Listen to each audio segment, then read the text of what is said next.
তোমাদের রানী সিরিয়াল আপনারা দেখতে চলেছেন। দুর্জয় বাবা শুক্লা দুর্জয়কে বলছে, শুধু তোদের জন্য রানী আস না বলে ক্লাস করতে গিয়েছিল। তোরা যদি একটু রাজি হতিস, রানীর কথা একটু বুঝতিস, তাহলে এরকম করতো না। আমি ছোটো বাবার মতো একমত। ও প্রেগনেন্সি নিয়ে যদি বই পড়তে চায়, আমিও তাতে রাজি আছি। এই বলে দুর্জয় বাবা রুমে চলে যায়, আর এইদিকে দুর্জয় চলে আসে। রানীকে অন্য রুমে যেতে দেখে দুর্জয় রানীকে বলছে, তুমি কোথায় যাচ্ছ রানী? তখন রানী বলছে, আমি আর তোমার সাথে থাকবো না, আমি আমার দুই ননদের সাথেই ঘুমাবো। তখন দুর্জয় রানীকে বুকে নিয়ে বলছে, রানী তুমি কোথাও যাবে না, আমার কাছেই থাকবে। তখন রানী বলছে, আর স্বামীর অধিকার ফলাতে এসো না দুর্জয়, কোথায় গিয়েছিলে তোমার স্বামীর অধিকার? এই বলে দুর্জয়কে রেখে রানী চলে যায় সে দুই ননদের কাছে। এইদিকে পিঙ্কি বৌদি অনিশাকে ফোন করে সব কিছু জানিয়ে দেয় যে রানী আর দুর্জয়ের সম্পর্কটা অনেক দূর গড়িয়ে গেছে। ওরা দুর্জয় আর ছোটো মা কিছুতে ডাক্তারি পড়াতে একমত হবে না। এরই মধ্যে পিঙ্কি বৌদির হাজবেন্ড এসে পিঙ্কি বৌদিকে বলছে যে রানী তো আলাদা রুমে শুতে গেছে, জানি না ওদের সম্পর্কটা কী হবে।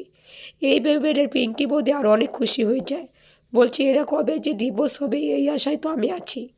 এদিকে রানী ফুফুদের ঘরে গিয়ে বলছে, তোমাদের ঘরে আমি থাকতে এসেছি, তোমাদের কোনো আপত্তি নেই তো? তখন বলছে ছোটো বৌদি, আমাদের কোনো আপত্তি নেই, তুমি এখানে থাকতে পারো, কিন্তু ছোটটা তোমাকে আসতে দিয়েছে? বলছে প্রথমে আটকে ছিল, তারপরে আসতে দিয়েছে।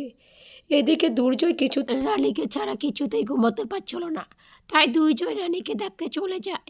আর সেইখানে দরজা লক করতেই রিতম আর রিতমের দুই বোন ভয় পেয়ে যায়, বলছে হয়তো কাকিমণি চলে এসেছে, এবার আমরা কি করব। তাই সবাই ভয় পেয়ে যে যার জায়গায় লুকিয়ে পড়ে। তখন লালি বলছে, তোমাদের কাউকে যেতে হবে না, আমি একাই যাচ্ছি। এই বলে লালি দরজাটা খুলতে দেখে দুর্জয় চলে এসেছে।